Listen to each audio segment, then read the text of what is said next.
ಎಲ್ರಿಗೂ ನಮಸ್ಕಾರ. ಇವತ್ತು ಏನು ಮಹಿಳಾ ಮೀಸಲಾತಿ ಬಗ್ಗೆ ಕೇಂದ್ರ ಸರ್ಕಾರ ನಿರ್ಧಾರ ತಗೊಳ್ಳುವಲ್ಲಿ ವಿಫಲವಾಗಿದ್ದು ನಮ್ಮೆಲ್ಲರಿಗೂ ಹೆಣ್ಮಕ್ಳಿಗೂ ವಿಶೇಷವಾಗಿ ಎಲ್ಲ ಮುಂಚೂಣಿಯಲ್ಲಿ ಇರುವಂತಹ ನಮ್ಮ ಹೆಣ್ಮಕ್ಳಿಗೆ ಮತ್ತು ಒಬಿಸಿ ವರ್ಗದವ್ರಿಗೆ ಬಹಳ ಖುಷಿ ತರುವಂತ ವಿಷಯ. ಯಾಕಪ್ಪ ಅಂದ್ರ ಏನು ಕೇಂದ್ರ ಸರ್ಕಾರ ದೃಢ ನಿರ್ಧಾರ ಒಂದು ಎಲೆಕ್ಷನ್ ಟೈಮ್ದಲ್ಲಿ ಯಾವಾಗ್ಲೂ ನೋಡ್ತೀರಿ ಕೇಂದ್ರ ಸರ್ಕಾರದವರು ಮಾನ್ಯ ಪ್ರಧಾನಮಂತ್ರಿ ಮೋದಿ ಅವರು ಯಾವಾಗ್ಲೂ ಕೂಡ ಒಂದು ಚುನಾವಣೆ ಸಂದರ್ಭದಲ್ಲಿ ಅವರು ಒಂದು ಸಡನ್ ಆಗಿ ನಿರ್ಧಾರ ತಗೋತಾರೆ. ಏನಪ್ಪಾ ಅಂದ್ರ ಮಹಿಳೆಯರನ್ನ ವೋಟ್ ಬ್ಯಾಂಕ್ ಮಾಡ್ಬೇಕನ್ನೋ ಉದ್ದೇಶದಿಂದ ಅದು ಒಂದು ನಿರ್ಧಾರ ತಗೊಂಡ್ರು. ಬಟ್ ಆದ್ರೆ ನಮ್ಮ ಏನು ದಕ್ಷಿಣ ಭಾರತದ ಸಂಸದರು ಬಹಳ ಪ್ರಜ್ಞಾವಂತರು ಇರುವುದರಿಂದ ಎಲ್ಲರೂ ಕೂಡ ಒಂದು ಒಮ್ಮತದಿಂದ ಇದನ್ನ ಅವರು ವಿಫಲ ಮಾಡ್ಲಿಕ್ಕೆ ಕಾರಣೀಭೂತರಾದ್ರು. ಯಾಕಪ್ಪ ಅಂದ್ರ ಮಹಿಳಾ ಮೀಸಲಾತಿ ಈಗ ಆಲ್ರೆಡಿ 2023ಕ್ಕೆ ನಾವು ರೆಡಿ ಮಾಡಿಟ್ಟಿದ್ದೀವಿ. ರಾಜೀವ್ ಗಾಂಧಿ ಅವರು ಇದು ಒಂದು ನಮ್ಮ ಮಹಿಳಾ ಮೀಸಲಾತಿಗೆ ಅನುಕೂಲವಾಗ್ಲಿ ಅಂತ ಹೇಳ್ಬಿಟ್ಟು ಅವಾಗಿಂದ ಕೂಡ ಅವರು ಎಲ್ಲಾ ರೀತಿಯಿಂದ ನಮ್ಗೆ ಸಪೋರ್ಟ್ ಮಾಡಿದ್ರು. ಮಹಿಳೆಯರಿಗೆ ಕಾಂಗ್ರೆಸ್ ಸರ್ಕಾರ ಬಹಳ ಕೊಡುಗೆ ಕೊಟ್ಟಿದೆ. ಬಿಜೆಪಿ ಅವ್ರು ಕೇಳ್ತಾ ಇದ್ದಾರೆ, ಬಿಜೆಪಿ ಅವರು ಮಹಿಳಾ ಮಣಿಗಳು ಮಾತಾಡ್ತಾ ಇದ್ದಾರೆ ಏನ್ ಕೊಟ್ಟಿದೆ ಅಂತ ಹೇಳಿ. ಏನ್ ಕೊಟ್ಟಿದೆ ಅಂತ ಹೇಳಿ ಹೇಳಕ್ಕೂ ಕೂಡ ಬಾಯಿ ಕೊಟ್ಟಿರೋದೇ ನಮ್ಮ ಕಾಂಗ್ರೆಸ್ ಸರ್ಕಾರ. ಯಾಕಂದ್ರ ಆ ಪ್ರಜ್ಞಾವಂತರಾಗ್ಲಿಕ್ಕೆ ನಮ್ಮ ಕಾಂಗ್ರೆಸ್ ಸರ್ಕಾರದ ಕಾಲೇಜ್ಗಳು ಸ್ಕೂಲ್ಗಳು ಕಾರಣ. ಅವ್ರು ಅರ್ಥ ಮಾಡ್ಕೋಬೇಕು. ಸಂವಿಧಾನವನ್ನು ಬರೆದಂತ ನಮ್ಮ ಡಾಕ್ಟರ್ BR ಅಂಬೇಡ್ಕರ್ ಅವರು ಒಂದ್ ರೀತಿಯಲ್ಲಿ ಮಹಿಳೆಯರಿಗೆ ಹೆಚ್ಚಿನ ಪಾತ್ರ ಅಲ್ಲಿ ಕೊಟ್ರೆ ನಮ್ಮ ಕಾಂಗ್ರೆಸ್ ಸರ್ಕಾರ ಅದಕ್ಕೆ ಅನುಕೂಲ ಆಗ್ಲಿ ಅಂತ ಹೇಳಿ ಇನ್ನೊಂದಿಷ್ಟು ಬಲ ತುಂಬಿದೆ ನಮ್ಮ ಕಾಂಗ್ರೆಸ್ ಪಕ್ಷ. ಯಾಕಪ್ಪ ಅಂದ್ರ ಪ್ರತಿಯೊಂದು ಹೆಣ್ಮಗಳು ಹೊರ ಬರ್ಬೇಕಪ್ಪ ಅಂದ್ರ ಏನೋ ಒಂದು ಇದ್ರೊಳಗ ಇರ್ತಿದ್ರು. ಆದ್ರೆ ಈ ಬಿಜೆಪಿ ಸರ್ಕಾರದಲ್ಲಿ ಒಂದು ಬಿಕ್ಕಟ್ಟಿನೊಳಗ ಇದಾರೆ ಹೆಣ್ಮಕ್ಳು ಅದು ಏನಪ್ಪಾ ಅಂದ್ರ ಈಗ ಮೋದಿ ಸರ್ಕಾರ ಅವರು ಏನ್ ಮಾಡ್ತಾ ಇದಾರೆ, ಮಹಿಳೆಯರಿಗೆ ಸ್ಥಾನಮಾನ ಕೊಡಲಿ ವಿಫಲ ಆಗ್ತಾ ಇದಾರೆ. ಇವರು 33% ಅನ್ನ 30 ತಿಂಗಳಾಯ್ತು ಕೊಟ್ಟು ಅಂಗೀಕಾರ ಮಾಡಿ ಅದನ್ನ ರೆಡಿಯಾಗಿ ಅವರು ಪ್ರೂವ್ ಮಾಡ್ಬೇಕಾಗಿತ್ತು. ಇಷ್ಟು ದಿನ ಯಾಕೆ ತಗೋಬೇಕಾಗಿತ್ತು? ಅವರು ಮಾಡ್ಬೇಕಾಗಿತ್ತಲ್ಲ ಅವಾಗನೇ. ಈಗ ಅದನ್ನ ಮಹಿಳಾ ಮೀಸಲಾತಿ ಅನ್ನೋ ಒಂದು ಹೆಸರನ್ನ ತಗೊಂಡು ಡಿಲಿಮಿಟೇಷನ್ ಅನ್ನೋ ಒಂದು ಕಾರ್ಯರೂಪಕ್ಕೆ ತರ್ಲಿಕ್ಕೆ ಹೊರಟಿದ್ದಾರೆ. ಅದು ಆಗಂಗಿಲ್ಲ, ಅದು ನಾವು ಮಾಡ್ಲಿಕ್ ಬಿಡಂಗುನು ಇಲ್ಲ ಎಲ್ಲ ಮಹಿಳೆಯರು. ಇದು ಒಂದು ನಮ್ಗೆ ಬಹಳ ಒಂದು ಗೆಲುವಿನ ವಿಷಯ ಅಂತ ಹೇಳ್ಬೋದು. ಆದ್ರೆ 33% ಮಹಿಳಾ ಮೀಸಲಾತಿ ಕೊಡ್ಲೇಬೇಕು. ಕೊಡಲ್ಲ ಅಂದ್ರೆ ನಾವು ಬಿಡಂಗಿಲ್ಲ. ನಾವು ಹೋರಾಟ ಮಾಡಾದ್ರೂ ನಾವು ತಗೊಳ್ತೀವಿ ಅಂತೇಳಿ ನಾವೊಂದು ಈ ಮಾತನ್ನ ಹೇಳಕ್ ಇಷ್ಟಪಡ್ತೀನಿ.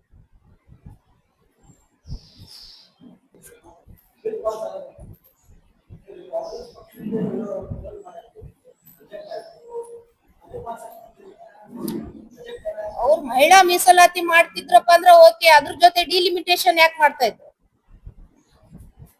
ಡಿಲಿಮಿಟೇಷನ್ ನಮ್ಗೆ ಯಾರಿಗೂ ಹೇಳಿಲ್ಲ. ನಮ್ಮ ಒಕ್ಕೂಟದ ಏನೋ ಒಂದು ಇದು ಇದ್ದ ಆ ನಿರ್ಧಾರದಲ್ಲಿ ಅವ್ರದ್ದು ಫೇಲ್ ಆಯ್ತು. ಡಿಲಿಮಿಟೇಷನ್ ಯಾಕೆ ಮಾಡಿದ್ರು? ಮಹಿಳಾ ಮೀಸಲಾತಿಗೆ ಯಾರಿಗೂ ನಮ್ದು ಕಾಂಗ್ರೆಸ್ ಸರ್ಕಾರದವ್ರದ್ದು ವಿರೋಧ ಇಲ್ಲ. ಯಾಕಪ್ಪ ಅಂದ್ರೆ ನಮ್ಮ ಪಕ್ಷದಲ್ಲಿ ಒಂದು ಪ್ರಧಾನ ಮಂತ್ರಿಯಾಗಿ ಆಯ್ಕೆ ಮಾಡಿದಂತ ಪಕ್ಷ ಯಾವ್ದಾದ್ರು ಇತ್ತಪ್ಪ ಅಂದ್ರೆ ಅದು ನಮ್ಮ ಕಾಂಗ್ರೆಸ್ ಪಕ್ಷ. ನಮ್ಮ ಇಂದಿರಾ ಗಾಂಧಿ ಅವರು ಕೂಡ ಒಂದು ಮಹಿಳೆ. ಇನ್ನು ತನಕ ಅವ್ರು ಬಿಜೆಪಿ ಸರ್ಕಾರದಲ್ಲಿ ಯಾರು ಒಬ್ರು ಒಂದು ಮಹಿಳೆ ಆಗಿಲ್ಲ.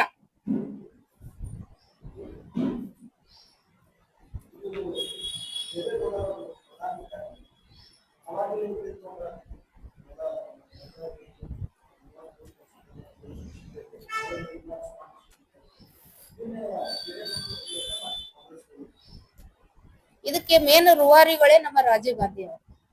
ಅವರ ಒಂದು ನೇತೃತ್ವದಲ್ಲಿ ಇದು ಒಂದು ಕಾನ್ಸೆಪ್ಟ್, ಮಹಿಳೆಯರಿಗೆ ಒಂದು ಅವಕಾಶ ಸಿಗ್ಲಿ ಅಂತೇಳಿ ಅನ್ನೋ ಉದ್ದೇಶದಿಂದ ಇದನ್ನ ಸ್ಟಾರ್ಟ್ ಮಾಡಿದ್ದು ನಮ್ಮ ರಾಜೀವ್ ಗಾಂಧಿ ಅವರು ನಮ್ಮ ಪಕ್ಷದಿಂದ. ಆಮೇಲೆ ದೇವೇಗೌಡರು ಅದನ್ನ ತಮ್ಮ ಇದ್ರೊಳಗೆ ಮಾಡ್ಕೊಂಡು ಮುಂದುವರಿಸ್ಬೇಕಂತ ತೀರ್ಮಾನ ಮಾಡಿದ್ರು.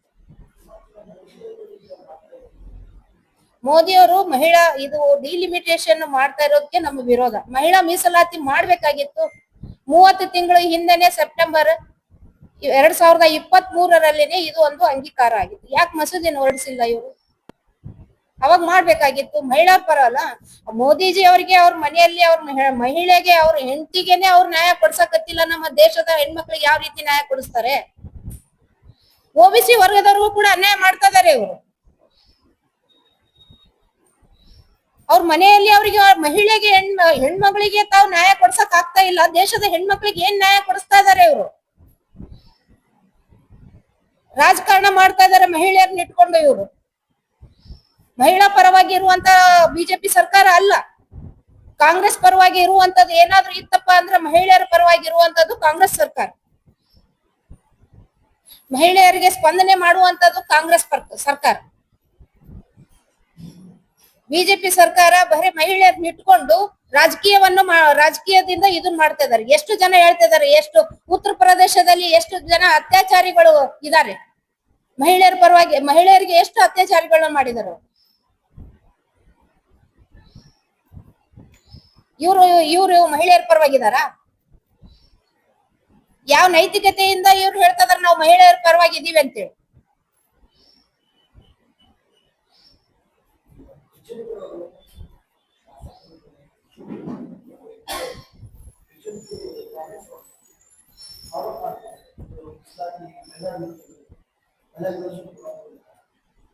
ಮಹಿಳಾ ವಿರೋಧಿಗಳಂತೇಳಿ ಅಂದ್ರೆ ನಮ್ಮ ಕಾಂಗ್ರೆಸ್ ಸರ್ಕಾರದಲ್ಲಿ ಏನು ಮಹಿಳೆಯರಿಗೆ ಕೊಟ್ಟಂತ ಸ್ಥಾನಮಾನಗಳು ಬಿಜೆಪಿಯಲ್ಲಿ ಯಾರು ಕೊಟ್ಟಿದ್ದಾರೆ ಹೇಳಿ?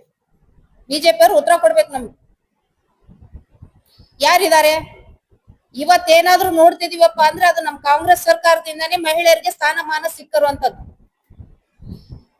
33% ಮಹಿಳಾ ಮೀಸಲಾತಿಗೆ ಅಂಗೀಕಾರ ನಮ್ಮ ಕಾಂಗ್ರೆಸ್ ಸರ್ಕಾರ ಕೂಡ ಒಪ್ಪಿಗೆ ಕೊಟ್ಟಿದೆ. ಡಿಲಿಮಿಟೇಷನ್ ಇವ್ರು ಯಾಕೆ ಮಾಡ್ತಾ ಇದ್ದಾರೆ? ಡಿಲಿಮಿಟೇಷನ್ ಮಾಡೋದ್ರಿಂದ ಹಿಂದುಳಿದ ವರ್ಗದ ಮಹಿಳೆಯರಿಗೂ ಕೂಡ ಅನ್ಯಾಯ ಆಗ್ತದೆ. ಸರಿ ಸಮನಾಗಿ ನೋಡುವಂತ ಪಕ್ಷ ಯಾವ್ದಾದಿತ್ತಪ್ಪ ಅಂದ್ರೆ ಅದು ಕಾಂಗ್ರೆಸ್ ಸರ್ಕಾರ. ನಮಗೆ ಮೀಸಲಾತಿ ವಿರೋಧ ಇಲ್ಲ, ಡಿಲಿಮಿಟೇಷನ್ ವಿರೋಧ ಇದೆ. ಮೀಸಲಾತಿಗೆ ನಮ್ದು ಸಂಪೂರ್ಣ ಅನುಮತಿ ಇದೆ. ಇದು ನಾವು ಮಹಿಳಾ ಮೀಸಲಾತಿಗೆ ಏನು ಅದು ಬಿಲ್ ಪಾಸ್ ಮಾಡ್ತಾರೆ ಅದಕ್ಕೆ ನಮ್ದು ಅನುಮತಿ ಇದೆ. ಡಿಲಿಮಿಟೇಷನ್ಗೆ ನಮ್ದು ಅನುಮತಿ ಇಲ್ಲ. ಅದೇ ಏನ್ ಇವ್ರು ಹೇಳ್ತಾ ಇದಾರೆ, ತಾವು ಮಾಡಿ ಇದ್ದಂಗೆ ಹೇಳಿದ್ರೆ ಎದ್ ಬಂದ್ ಎದಿಗ್ ಗೊತ್ತಂತೆ, ಆ ತರ ಆಗ್ಬಿಟ್ಟಿದೆ. ಸತ್ಯನ ಮಾತಾಡಕ್ಕೇನು ಅವ್ರಿಗೆ, ಯಾಕಂದ್ರೆ ಅವ್ರು ಸುಳ್ಳುಗಳನ್ನ ಹೇಳ್ಕೊತ ಬಂದವ್ರಿಗೆ ಸತ್ಯ ಕರ್ಗಿಸ್ಕೊಳ್ಳೋದು ಬಹಳ ಕಷ್ಟ ಆಗ್ಲಕತ್ತದ. ನಮಗೆ ಬಂದ್ರೆ ಮಹಿಳೆಯರಿಗೆ ಎಲ್ಲಾ ರೀತಿಯಿಂದನೂ ಅನುಕೂಲ ಆಗ್ತಿತ್ತು. ಇವರು ಡಿಲಿಮಿಟೇಷನ್ ಮಾಡೋದ್ರಿಂದ ಹಿಂದುಳಿದ ವರ್ಗಗಳ ಹೆಣ್ಮಕ್ಳಿಗೆ ಬಹಳ ಲಾಸ್ ಆಗುತ್ತೆ. ಯಾಕಪ್ಪ ಅಂದ್ರೆ ರಾಜಕಾರಣದಲ್ಲಿ ಅವರು ಮುಂದೆ ಬರ್ಲಕ್ಕಾಗಲ್ಲ. ಯಾವುದೇ ಒಂದು ಡಿಪಾರ್ಟ್ಮೆಂಟ್ ಅಲ್ಲಿ ಕೂಡ ಅವ್ರು ಮುಂದೆ ಹೋಗ್ಲಕ್ ಸಾಧ್ಯ ಇಲ್ಲ. ಅದಕ್ಕೋಸ್ಕರನೇ ನಮಗೆ ಡಿಲಿಮಿಟೇಷನ್ ವಿರುದ್ಧ, ಮಹಿಳಾ ಮೀಸಲಾತಿಯಾಗಿ ನಾವು ಪರವಾಗಿದ್ದೀವಿ.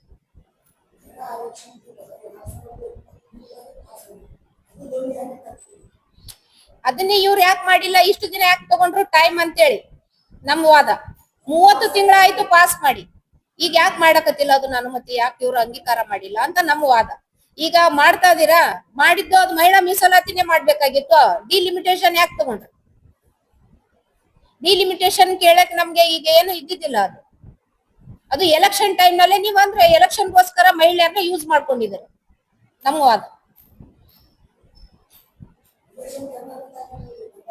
ಯಾವ್ದಾದ್ರು ಏನು ಮಹಿಳೆಯರದು ಪರವಾಗಿದ್ದಾಗ ಇದು ಸರ್ಕಾರದ ಐತಪ್ಪ ಅಂದ್ರೆ ಕೇಂದ್ರ ಸರ್ಕಾರ ಇಡೀ ಕರ್ನಾಟಕ ಅಲ್ಲ, ಇಡೀ ದೇಶಕ್ಕನೇ ಬರುವಂತದ್ದು.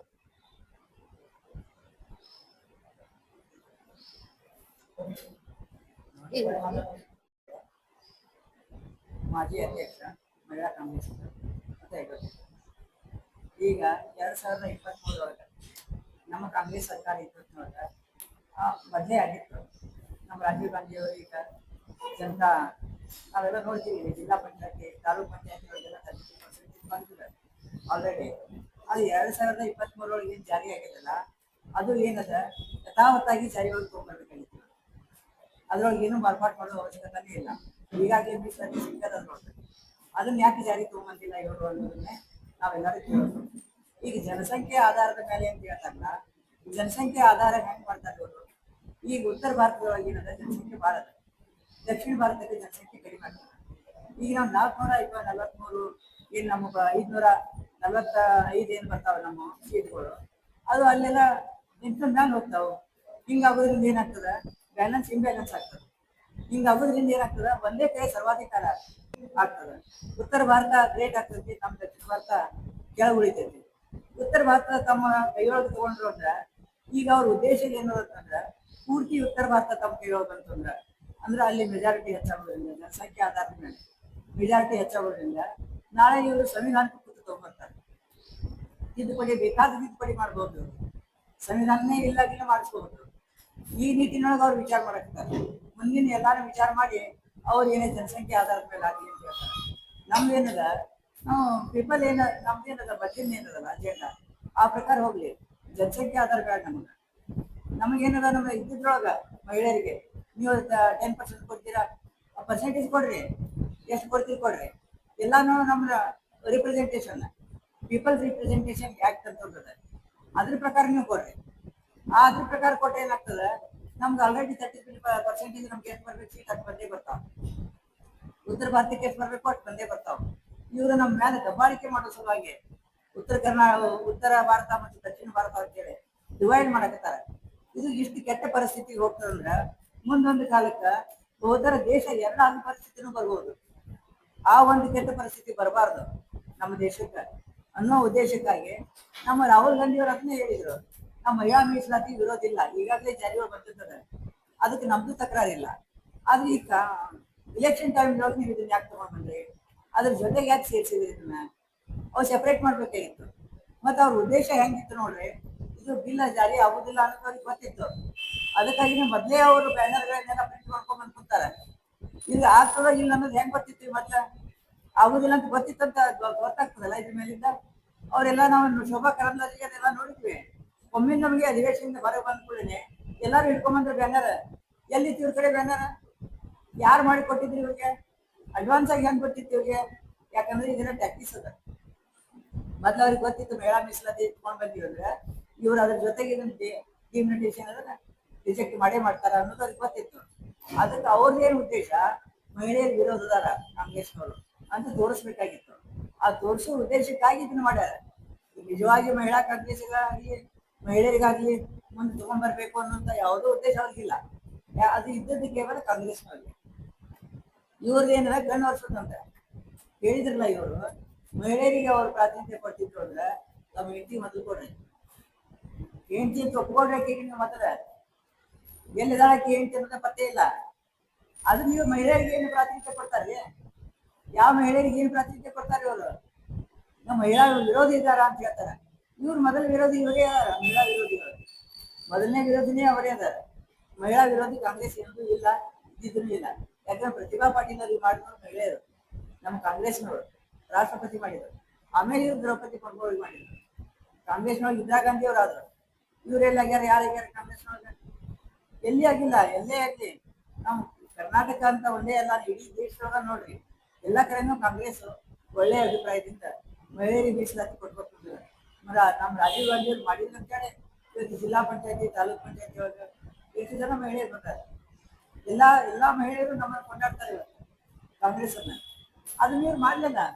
ನಾವು ಕಾಂಗ್ರೆಸ್ಗೆ ಯಾವಾಗಲೂ ಮಹಿಳಾ ಮೀಸಲಾತಿ ಯಾವಾಗಲೂ ಇರೋದು ಇಲ್ಲೇ ಇಲ್ಲ. ಈ ನಿಟ್ಟಿನೊಳಗೆ ಅವ್ರು ಮಾಡ್ತಿದ್ರು ಅಂದ್ರೆ ನಮ್ಗೆ ಯಾವ್ದು ತಕರಾರಿ. ನೀವು ಡಿವೈಡ್ ಮಾಡ್ತಿದ್ರು ಅಂತಂದ್ರೆ ಆ ಪಲ್ಸಿಗೆ ನಾವು ಒಪ್ಪಂಗಿಲ್ಲ. ಪೀಪಲ್ಸ್ ಯಾಕೆ ಹಿಂಗತ್ತಲ್ಲ ಅದು ಮಾಡಿ ಅದನ್ನ ನಾವು ಒಪ್ಕೋತೀವಿ. ಅದು ಎಷ್ಟು ಪರ್ಸೆಂಟೇಜ್ ಬರ್ತದೆ ಅಷ್ಟು ಪರ್ಸೆಂಟೇಜ್ ಈಗ ಇದ್ದಷ್ಟೇ ಬರ್ತದೆ. ನಮ್ಮ ಪರ್ಸೆಂಟೇಜ್ ನಮ್ಮ ಹೆಚ್ಚಾಗ್ತಾವೆ, ಅವ್ರು ಎಷ್ಟು ಆಗ್ತಾವ ಅವ್ರನ್ನ ಲಿಮಿಟ್ ಮೇಲೆ ಆಗ್ತದೆ. ಅದ್ರ ಮೇಲೆ ನೀವು ಕೊಡ್ಲಿ. ಈಗ ನಮ್ಮ 540 ಬರ್ತಾವಲ್ಲ, ಅದ್ರೊಳಗೆ ನೀವು ಮಹಿಳೆಯರಿಗೆ ಕೊಡ್ರಿ ಮೀಸಲಾತಿ, ಅವ್ರು ಕೊಡ್ಲಿ ಮಹಿಳಾ ಮೀಸಲಾತಿ ಎಷ್ಟದ ಅಷ್ಟೊಳಗೆ. ನಾವು ಅದಕ್ಕೆ ವಿರೋಧಿಲ್ಲ. ಈ ನಿಟ್ಟಿನೊಳಗೆ ಯಾವಾಗಲೂ ಮಹಿಳೆಯರ ಸಲುವಾಗಿನೇ ಕಾಂಗ್ರೆಸ್ ಅದ ಅಂತ ನಮ್ಮನ್ನು ಒತ್ತಿ ಹೇಳಲಿಕ್ಕೆ ನಾವು ಪ್ರಯತ್ನ ಮಾಡ್ತೀವಿ ಮತ್ತು ನಾವು ಅದ್ರ ಜೊತೆಗಿದ್ದೀವಿ. ಈ ಹೋರಾಟ ನಾವು ಮುಂದುವರಿಸ್ತೀವಿ. ಈ ಹೋರಾಟ ಎಲ್ಲಿ ತನಕ ಮಹಿಳಾ ಮೀಸಲಾತಿ ಜಾರಿ ಆಗೋ ತನಕ ನಮ್ಮ ಹೋರಾಟ ಮುಂದುವರಿತೀವಿ. ಇದ್ರೊಳಗೆ ಮಹಿಳೆಯರು ಅಂತಂದ್ರೆ ಎಲ್ಲರೂ ಬರ್ತಾರೆ, ಎಲ್ಲಾ OBC ಇಟ್ಕೊಂಡು ಎಲ್ಲಾ ಮಹಿಳೆಯರು ಇದ್ರೊಳಗೆ ಬರ್ತಾರೆ. ಅದಕ್ಕಾಗಿ ಎಲ್ಲಾ ಮಹಿಳೆಯರಿಗೂ ಅವಕಾಶ ಸಿಗ್ಬೇಕು. ನಮ್ಮ ರಾಜೀವ್ ಗಾಂಧಿ ಅವ್ರ ಕಂಡಂತ ಕನಸು ಮತ್ತೊಮ್ಮೆ ಸಫಲ ಆಗಬೇಕು ಅಂತ ಹೇಳಿ ನಮ್ಮ ಮಾತಿಗೆ ವಿರಾಮ ಕೊಡ್ತೇವೆ. ಎಲ್ಲರಿಗೂ ನಮಸ್ಕಾರ.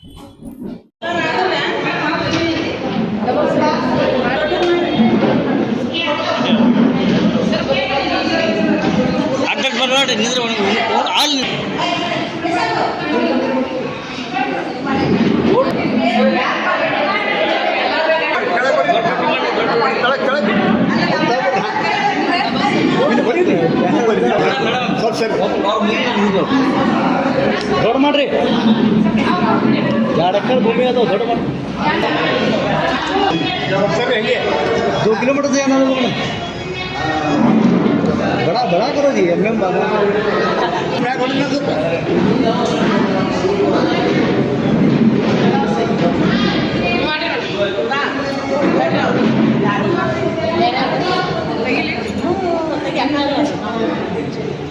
क्या यार खून गिंची लेके चलता ला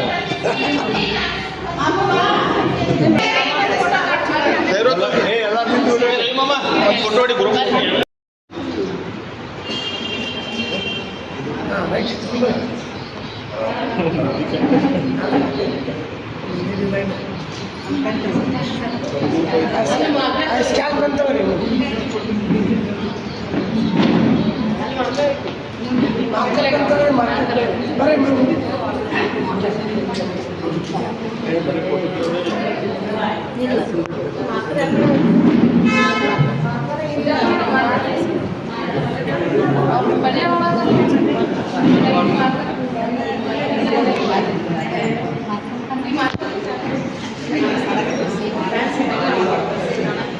ಮೇಡಮ್ ಸ್ವಲ್ಪ ಸೈಡ್ ಬರ ಹಂಗೆ ಮಾಡ್ಕೊಂಡು ಬರ್ರಿ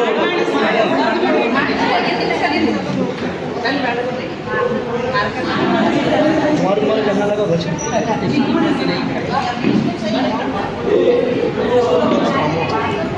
ऊपर करो ऊपर से चालू करो ये फर्स्ट से ऊपर से भाव रहा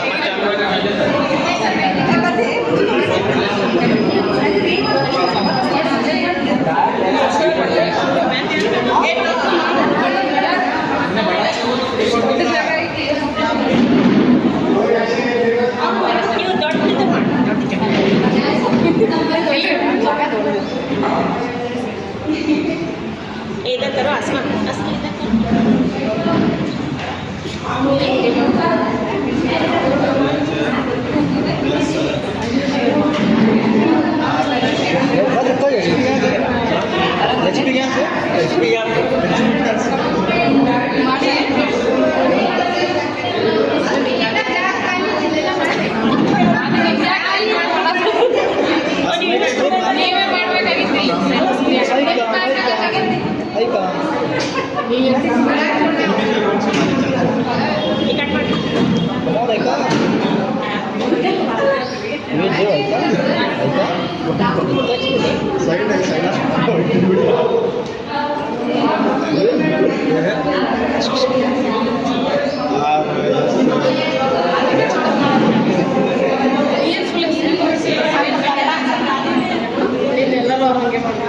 इधर चलने करें कम है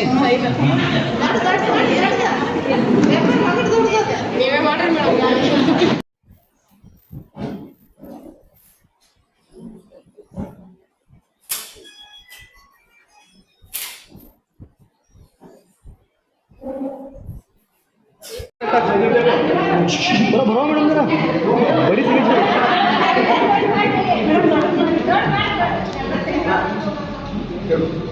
मैडम यहाँ पेंडिंग